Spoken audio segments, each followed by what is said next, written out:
Madame, Monsieur, bonsoir. Bienvenue dans le journal dont voici les titres. Le Conseil constitutionnel reçoit le dossier de candidature du président de la République pour les prochaines élections présidentielles prévues en juin prochain.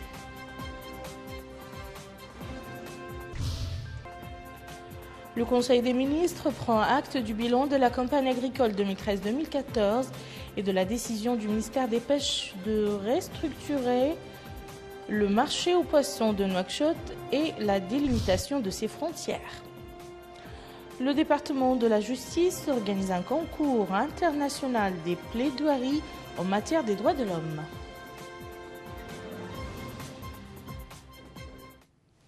Je vous le disais dans les titres, le Conseil constitutionnel a rendu aujourd'hui le communiqué de presse suivant. Le secrétariat général du Conseil constitutionnel a reçu aujourd'hui à 12h56 le dossier de candidature à la présidence de la République de Mohamed Ould Abdelaziz aux élections présidentielles prévues au mois de juin. Le secrétaire général du Conseil constitutionnel, Si Adama Mamadou.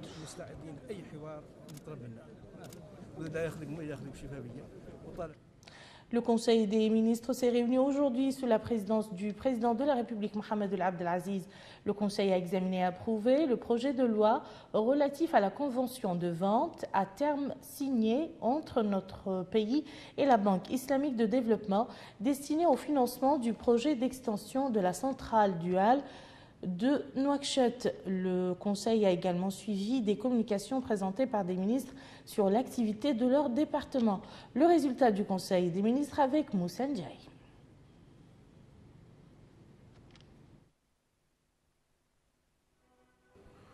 Le Conseil des ministres s'est réuni aujourd'hui sous la présidence du président de la République, M. Mohamed Ould Abdelaziz.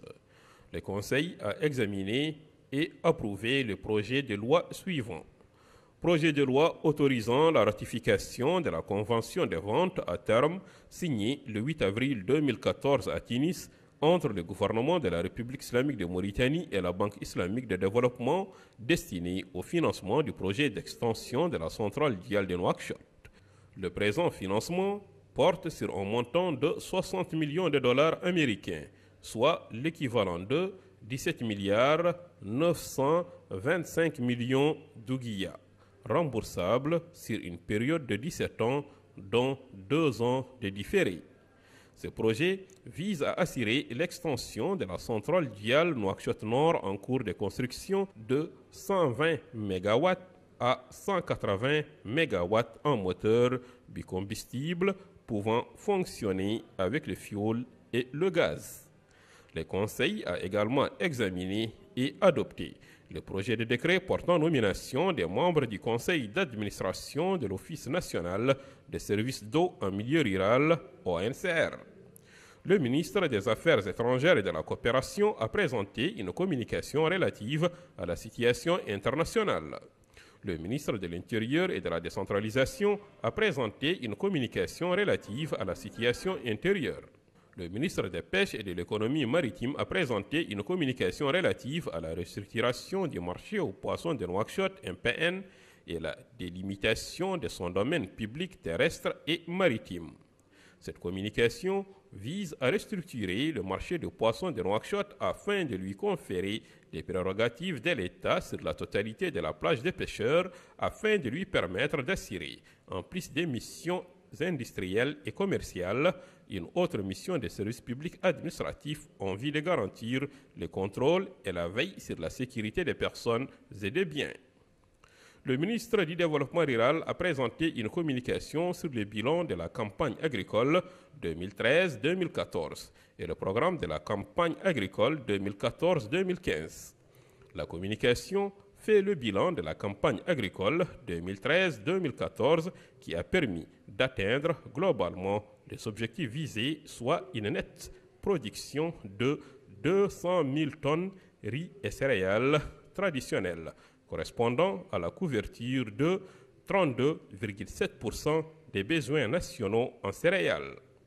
Elle définit également la programmation pour la campagne 2014-2015 ainsi que les mesures entreprises pour son amélioration. Le ministre secrétaire général du gouvernement a présenté une communication sur les archives nationales. La communication dresse un état de lieu de la direction des archives nationales et des difficultés structurelles et fonctionnelles auxquelles elle fait face en termes de cadre juridique, de collecte et des ressources humaines. Elle attire l'attention sur l'importance de ces archives en tant que mémoire nationale et définit une stratégie évolutive pour les réhabiliter et les promouvoir. Enfin, le Conseil a pris les mesures individuelles suivantes. Ministère du pétrole, de l'énergie et des mines, établissement public. Il est mis fin aux fonctions du directeur général de la Somalec, M. Mohamed Oulbilal. Ministère de l'équipement et des transports, cabinet du ministre. Conseiller technique chargé du suivi et des stratégies, Dahid Oul El-Qassem, précédemment directeur au même ministère. Garage administratif, directeur Mohamed Oul Ivoukou Oul Brahim Khalil. Administration centrale, direction des infrastructures et des transports, directeur adjoint chargé des études Ahmed Oul Jidou, ingénieur. Directeur adjoint chargé du contrôle Mohamed Mahmoud Oul Yahya. Direction générale des transports terrestres, directeur général adjoint Othman Oul Mohamed El Hassan. Ministère des Affaires sociales, de la famille et de l'enfance, cabinet du ministre, chargé des missions Yansarhe Mint Mohamed Mahmoud, précédemment conseillère au même ministère. Conseiller chargé des Affaires sociales, Ahmed Oulsidi Mohamed, précédemment directeur adjoint au même ministère. Administration centrale, direction des études, de la coopération et du suivi, directeur Salek Ouljereb, cadre au même ministère. Directrice adjointe Fatimetou Mint Mohamed Kaber, titulaire d'une maîtrise en économie. Établissement public, centre de protection et d'insertion des enfants. Directrice Zaina Mint Mohamed Lemine, précédemment directrice adjointe. Directeur adjoint Mamina Oul Mohamed Taqiyullah, précédemment chef de service au même ministère. Ministère de l'Environnement et du Développement durable, cabinet du ministre, chargé de mission, Sidi Mohamed Ould Sidi Bolla, titulaire d'un diplôme d'études supérieures spécialisé en gestion bancaire. Chargé de mission, Cheikh Ould Sidi Mohamed, ingénieur forestier, précédemment directeur adjoint d'EPN. Chargé de mission, Mohamed Yahya Ould Afdal, titulaire d'un doctorat en microbiologie, précédemment directeur de la programmation, de la coordination et de l'information environnementale. Conseiller chargé des affaires juridiques, Ba Moussa Abdoulaye, titulaire d'un diplôme d'études supérieures spécialisé en droit. Conseiller chargé de l'environnement vert, Sidati Ouleda, titulaire d'un diplôme magistère en géographie. Conseiller chargé de l'environnement minier et industriel, Abakar Oul Amanatullah, titulaire d'un doctorat en chimie, précédemment directeur du contrôle environnemental. Conseillère chargée de l'environnement marin et du littoral, Fatimetou Mint Souidat, titulaire d'un DA en phytéo-écologie. Inspection interne, inspectrice générale, Khadijetou Mint Ahmed Doua, ingénieur d'État en agronomie. Inspecteur Bou Yahya, titulaire d'un diplôme de 3e cycle en finance option gestion bancaire. Inspectrice Khadijetou Mint Kamal, titulaire d'un diplôme d'études approfondies en développement et mutation. Direction de la réglementation et du contrôle de la légalité. Directeur Mohamed Lemine Oulvali, titulaire d'un diplôme d'études approfondies en droit public, précédemment directeur adjoint à la direction des pollutions et des urgences environnementales. Direction de la planification, de la coordination intersectorielle et des données. Directeur Ma'loum Eddin Mauloud, ingénieur de l'économie rurale, précédemment directeur adjoint de la direction de la programmation, de la coordination et de l'information environnementale. Direction du contrôle environnemental, directeur Cheikh Tourad ou Cheikh Saadbou, titulaire d'un master 2 en environnement, précédemment directeur adjoint du contrôle environnemental. Directeur adjoint Mohamed Abdallahi Ould Selm, titulaire d'un master en études d'impact environnemental, précédemment chef service à la direction contrôle environnemental. Direction des pollutions et des urgences environnementales. Directeur Sidi Ould Elouine, titulaire d'un doctorat en chimie spécialité microbiologie. Direction des aires protégées et du littoral. Directeur Sidi Mohamed Ould Lehlou, professeur des sciences naturelles. Directeur adjoint Hassan Khouna, titulaire d'un doctorat en environnement et développement.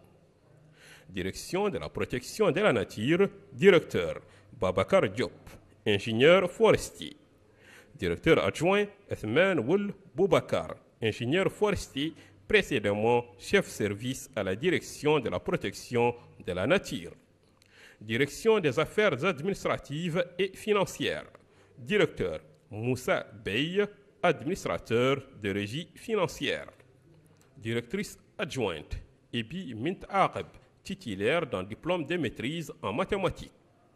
Établissement public, Agence nationale de la Grande Muraille Verte. Directeur Cheikhna Ould Mohamed Salem Ould Hamadi. Ingénieur principal de l'économie rurale, précédemment coordinateur du programme spécial de la protection de la ville de Nouakchott. Et enfin, directeur adjoint Diawara Yeli, titulaire d'un diplôme d'études approfondies en gestion de l'environnement, précédemment conseiller au Parc national du Bandarguin. Et les résultats du Conseil des ministres ont été commentés devant la presse par le ministre de la Communication et des Relations avec le Parlement, du Développement rural et du secrétaire général du gouvernement. Maître Sidi Mohamed El Mahama a affirmé que le Conseil a approuvé des projets de loi, parmi lesquels celui portant sur le financement du projet d'extension de la centrale duale de Nouakchott. Ce projet vise à assurer l'extension de la centrale duale Nouakchott Nord de 120 MW à 180 MW, pouvant fonctionner avec le fioul et le gaz. Le projet permettra d'exporter l'électricité par le biais de l'OMVS aux pays voisins. Quant à Brahim Ould Moubarak Ould Mokhtar, il a apporté des éclaircies sur le bilan de la campagne agricole 2013-2014 ainsi que sur le programme de celle de 2014-2015. Le ministre a précisé qu'une politique d'appui au secteur sera suivie à la lumière de laquelle l'État prendra en charge 45% des coûts des intrants agricoles et œuvrera à rendre disponibles des crédits de la part de la Caisse de dépôt et de développement avec des garanties supportées par l'État pour le compte des groupements villageois vivant dans la précarité. Enfin, M. Diallo Mamadou Batia a évoqué la communication qu'il a présentée au Conseil des ministres qui présente la situation des archives nationales et les difficultés structurelles auxquelles fait face cette direction en termes de collecte et de ressources humaines. À la fin de leur intervention, les ministres ont répondu aux questions des journalistes. Le président de l'Assemblée nationale, M. Mohamed El Boili, a eu des entretiens ce matin avec Jean-Pierre Baptiste, représentant de l'OMS, l'Organisation mondiale de la santé, dans notre pays. La rencontre a été l'occasion de passer en revue les relations de coopération existant entre la Mauritanie et cette institution des Nations Unies. L'audience s'est déroulée en présence de M. Mohamed Waloul Lekoueri, secrétaire général de l'Assemblée nationale.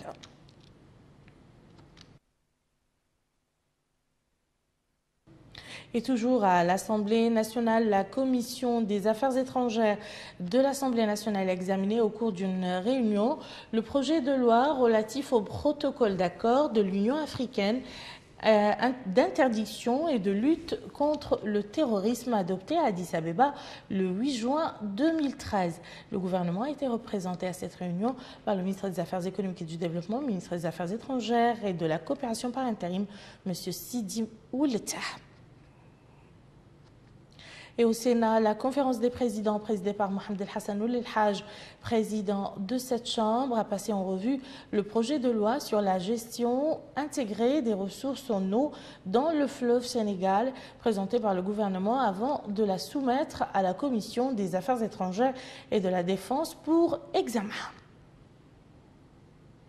Le Sénat réuni en plénière sous la présidence de son vice-président Bal Haj Abdoul a pris acte du dépôt du projet de loi autorisant la ratification de l'accord de prêt signé entre notre pays et l'Association internationale de développement IDA destiné au financement du programme de gestion intégrée des ressources en eau et de développement des usages multiples dans le bassin du fleuve Sénégal.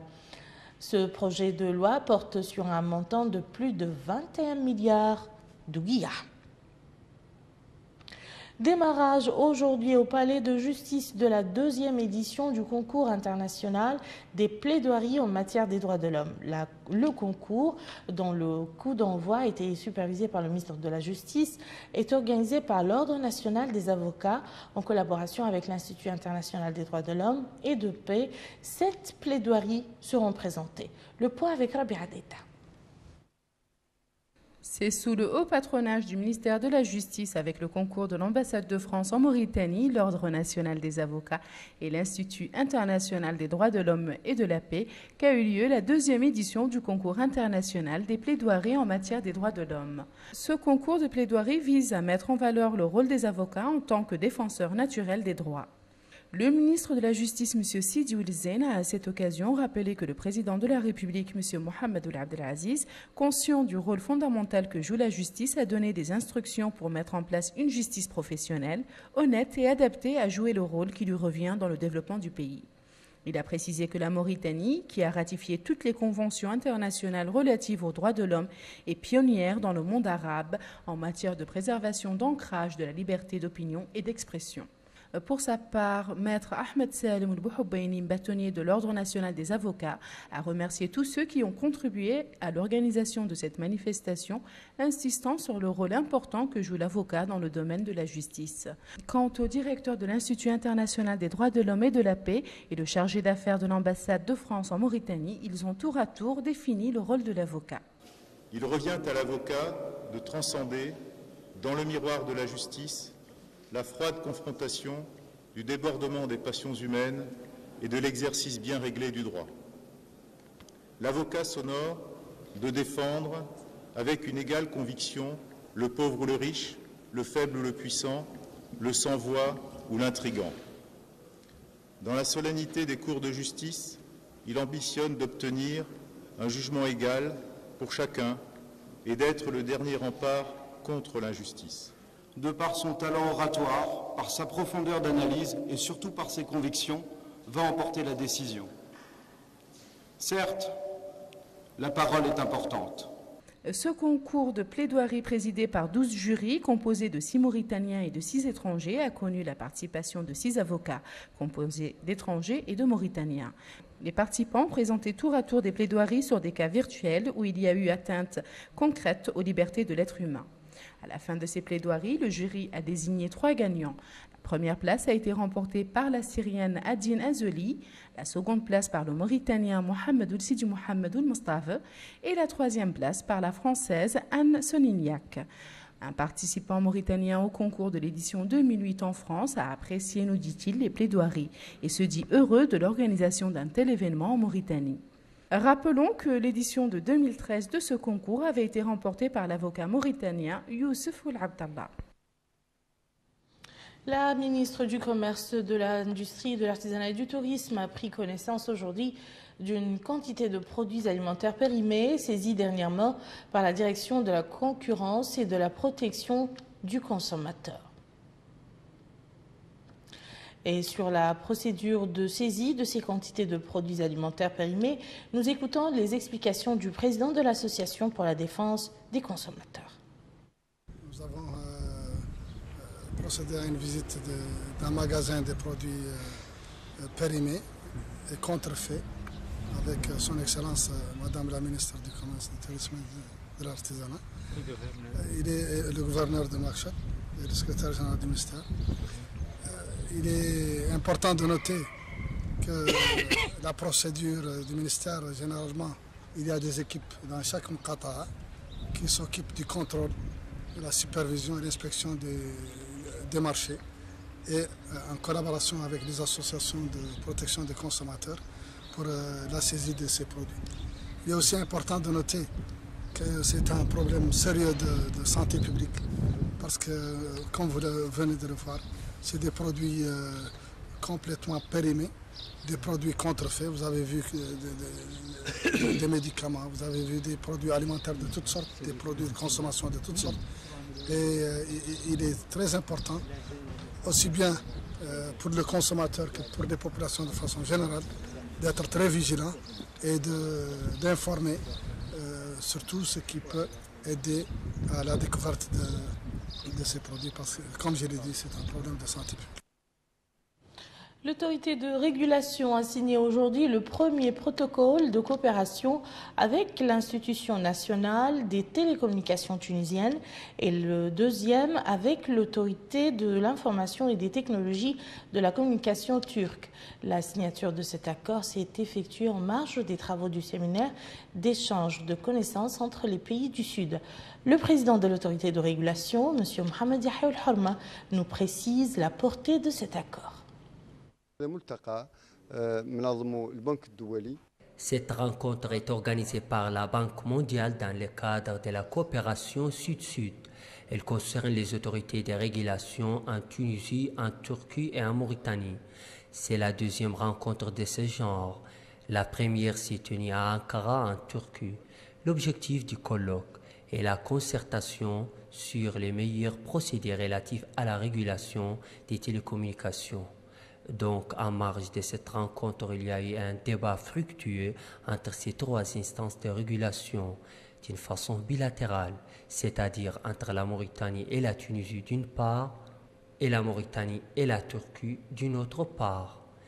C'est ainsi que ces débats ont permis aujourd'hui la signature de 2 mémorandums d'accord entre ces autorités de régulation. Ces accords assurent en effet la coopération dans l'étude du marché des télécommunications, car ce marché est en plein essor, ce qui exige d'ailleurs une régulation continue. Il y a eu également un volet qui stimule l'innovation dans ces domaines, et particulièrement celui des nouvelles technologies de l'information et de la communication, en plus des opportunités de formation et celles d'échange des données. Au chapitre politique, les partis de la coalition pour une alternance pacifique ont tenu hier soir une conférence de presse au cours de laquelle ils ont expliqué leur position par rapport au dialogue auquel ils ont participé aux côtés des partis de la majorité du Forum national pour l'unité et de la démocratie. La CAP renferme les partis Sawab, l'UIM et l'APP. Abdeslam El-Horma, président de la délégation de la CAP au dialogue, a affirmé que la convention du collège électoral est une mesure qui ne concerne pas les parties prenantes au dialogue, puisqu'il est, selon lui, du ressort du gouvernement.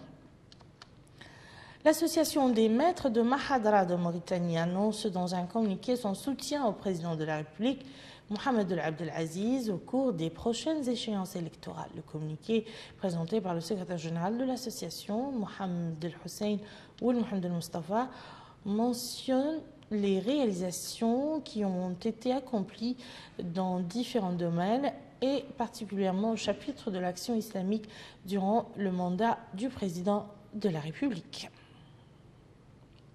Et dans l'actualité internationale, les Palestiniens ont convenu de former un gouvernement d'union dans les prochaines semaines afin de mettre fin à leur division politique présidée par Mahmoud Abbas. La réaction d'Israël ne s'est fait pas attendre. Les autorités israéliennes ont en effet décidé de suspendre les négociations avec l'autorité palestinienne. Abdul Adamabah. Le Hamas et l'OLP, Organisation de libération de la Palestine, enterrent la hache de guerre. Cet accord constitue le troisième du genre depuis 2011. Il prévoit la mise en place d'un gouvernement de consensus national dirigé par Mahmoud Abbas, président de l'autorité palestinienne. Cet accord n'est pas du goût d'Israël. Le premier ministre israélien, Benjamin Netanyahou, a décidé de surseoir à toute négociation avec l'autorité palestinienne.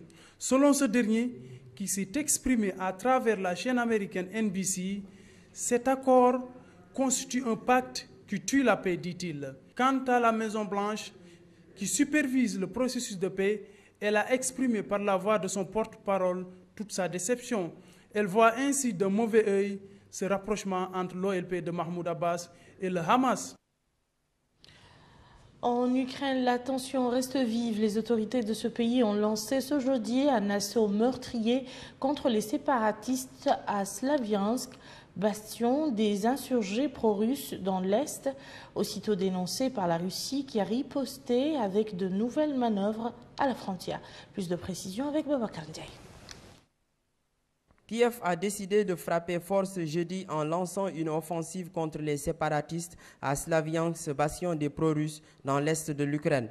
Cette attaque des troupes ukrainiennes qui vise à reprendre le contrôle dans l'est du pays aurait fait 5 morts dans les rangs des insurgés qui se défendent d'être des pions à la solde de la Russie. Cette opération dite antiterroriste a été immédiatement fustigée par Moscou, qui a accusé l'Ukraine d'être un pion dans le jeu politique qui l'oppose aux Occidentaux. Je suis convaincu que nos collègues américains peuvent et devraient user de toute leur influence pour contraindre les autorités de Kiev à reconnaître leurs responsabilités dans ce qui est en train de se passer. Du côté de l'Occident, on reconnaît la légitimité de Kiev de recourir à la force pour sauvegarder sa souveraineté. En visite officielle en Géorgie, le ministre des Affaires étrangères français a néanmoins affirmé qu'une désescalade était encore possible. Nous sommes des femmes et des hommes de dialogue. Nous pensons qu'il est toujours préférable de discuter, de négocier, plutôt que quoi? Aller à un affrontement armé? Qui le souhaite? En tout cas pas nous. La Russie a réagi à l'assaut de Kiev contre les séparatistes en annonçant le lancement de ses manœuvres à la frontière avec l'Ukraine. Ce développement de la situation fait craindre une intervention et une prise de contrôle des régions de l'Est russophones comme la Crimée en mars dernier. Voilà qui met fin à ce journal. Je vous en rappelle les principales informations. Le Conseil constitutionnel reçoit le dossier de candidature du président de la République pour les prochaines élections présidentielles prévues en juin prochain.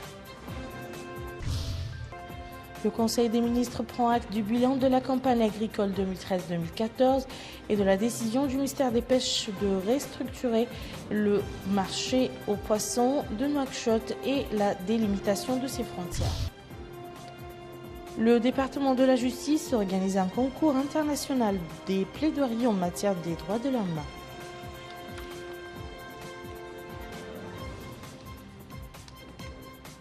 Merci, madame, monsieur, de nous avoir suivis. Passez un excellent week-end.